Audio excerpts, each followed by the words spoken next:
Ladies and gentlemen, Patrisse Cullors' cousin was killed by California LAPD. And, they used a taser to take him out. But, they did the same thing to Ronald Green, but in Louisiana. So, yeah, they know how to weaponize those tasers in a way where it will kill you. So, I'm not surprised, especially LAPD. They just got a horrible reputation in this country. So, a teacher, and we know there's not a lot of black male teachers out here, and there really should be a lot. But unfortunately, in this place, they prefer Karen as being the main teacher across America. That's why everybody is walking around stupid. They're being taught by Karen. So, the teacher and cousin of Black Lives Matter founder tased to death by LAPD. And from what I understand, it was a traffic accident. Instead of them showing up on the scene and helping this young man out, whose name is Keenan Anderson, 31 years old, they killed him instead. But that sounds like American police work to me. So, a cousin of Black Lives Matter co founder Patrisse Cullors was killed by LAPD after he got in a traffic accident, and officers who showed up repeatedly tased him and restrained him in the middle of the street. You did that to somebody that was in a car accident, according to body cam footage and his family's account. Wow. So the footage was from January 3rd. It was an encounter that was released on Wednesday that showed Keenan Anderson, a 31-year-old high school teacher and father, was begging for help as multiple officers held him down and at one point said, "They're trying to George Floyd me." One officer had his elbow on Anderson's neck while he was lying down before another tased him for roughly 30 seconds. You know, down where you ain't supposed to tase nobody for 30 seconds. Mm. It's just amazing how these folks really walk around and believe they deserve respect from everybody. They really believe this. I really don't. So, he tased him for 30 seconds straight, paused, and then tased him again 5 more seconds. So the cousin was asking for help and he didn't receive help. Instead, they showed up on the scene and murdered him. That's what they did, according to the footage. Nobody deserves to die in fear, panicking, and scared for their life. Isn't that what happened to Ronald Green? He was in an accident and they lied and tried to say the accident is what killed him, and they were tasing him, and the way they were tasing him is what took him out, on top of beating him and dragging him. Mm-mm-mm. He spent the last 10 years witnessing a movement challenging the killing of Black people. He knew what was at stake. He was trying to protect himself. Nobody was willing to protect him. An officer who first arrived to the car collision around 3:30 p.m. Venice and Lincoln Boulevard found Anderson in the middle of the road saying, "Please help me." The officer told him to go back on the sidewalk and issued commands saying, "Get your hands against the wall." I mean, so what is it going to come to? You get in an accident and you don't even want to bother with the police because you may end up dead? I mean, this is unbelievable. Wow. So Anderson held his hands up, responding, "I didn't mean to. I'm sorry." Anderson complied with the officer's command and sat down on the sidewalk. After a few minutes, he appeared to be concerned with the officer's behavior. "I want people to see me, and you're putting a thing on me." Eventually, Anderson started to flee, at which point the officer chased him on his motorcycle, shouting, "Get down on the ground now and turn over on your stomach." Anderson repeatedly responded, "Please help me. They're trying to kill me," as multiple officers arrived and held him down.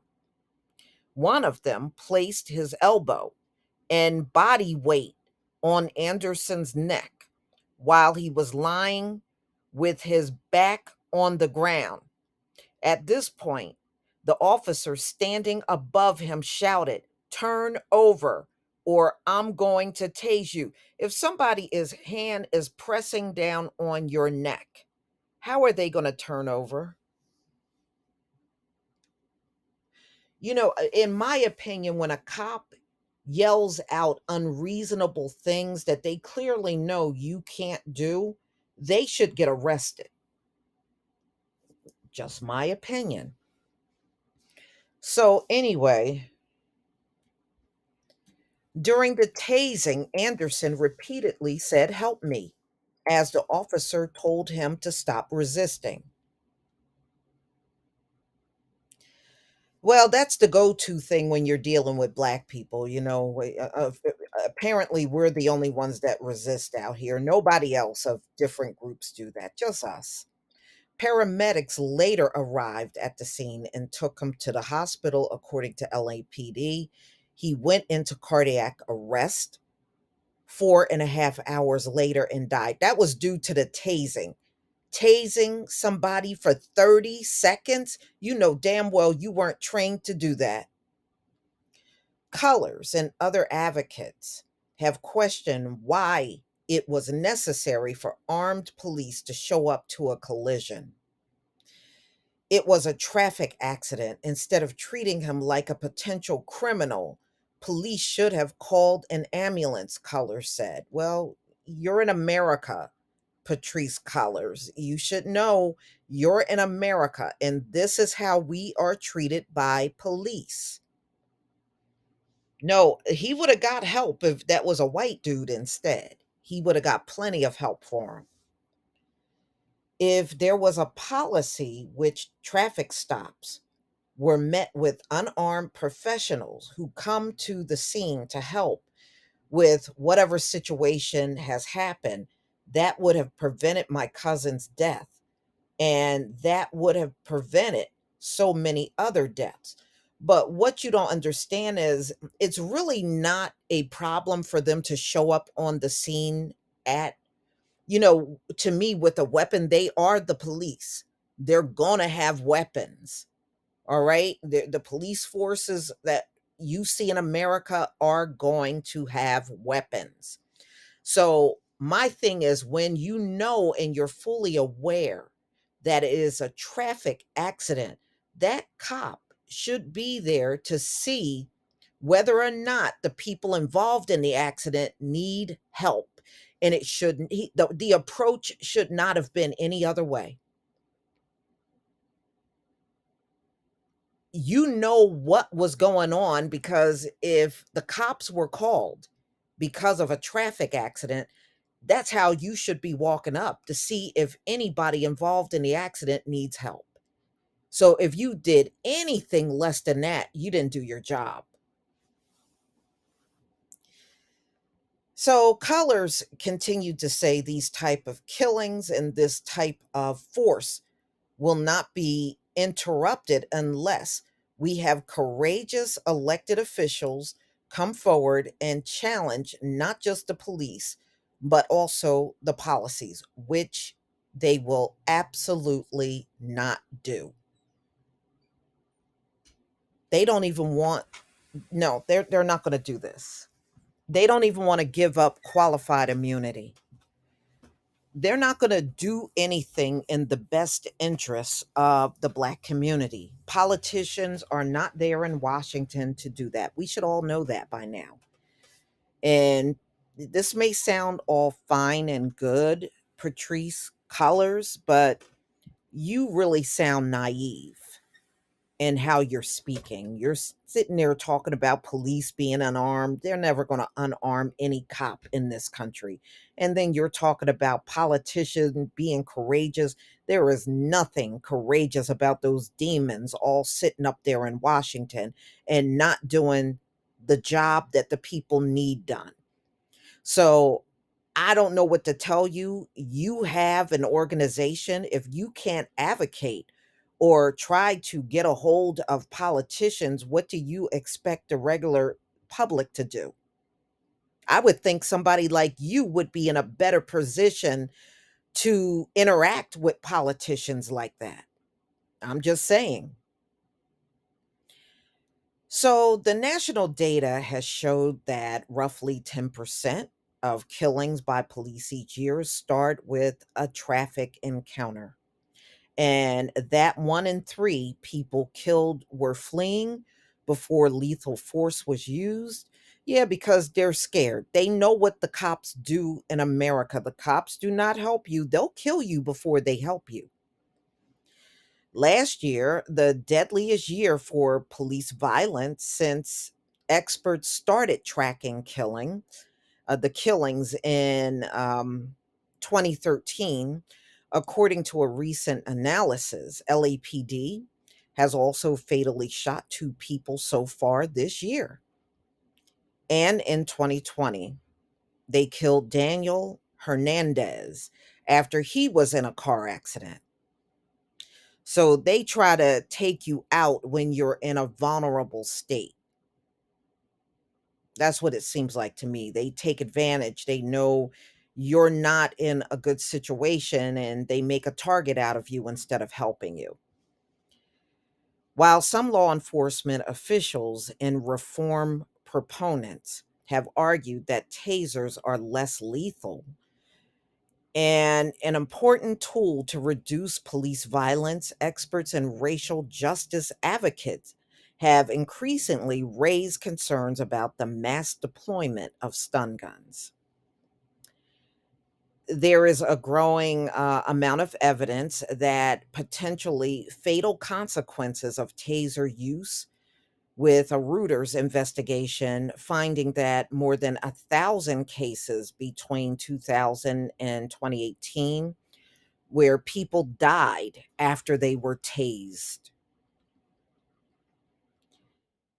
So, y'all, I am really sorry this happened to her cousin. I hope this will make Patrisse Cullors more inclined to help families of victims financially and not sit on all the money yourself when it is needed out here, you know? But nevertheless, this young man sure did not deserve to be taken out the way that he was, Keenan Anderson. It's a disgrace. What they did was not policing at all.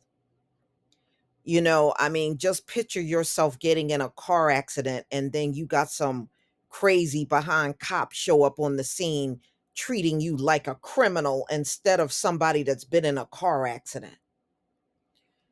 But y'all, nothing is going to change as long as leadership don't change in this country. As long as the same people are leading, you can't expect nothing better than what we're looking at. This is the best they can do. They're not going to rise any higher than what we have seen. Please leave your comment and subscribe. Don't forget to hit on the notification bell, and I'll see you on the next video. Peace, family.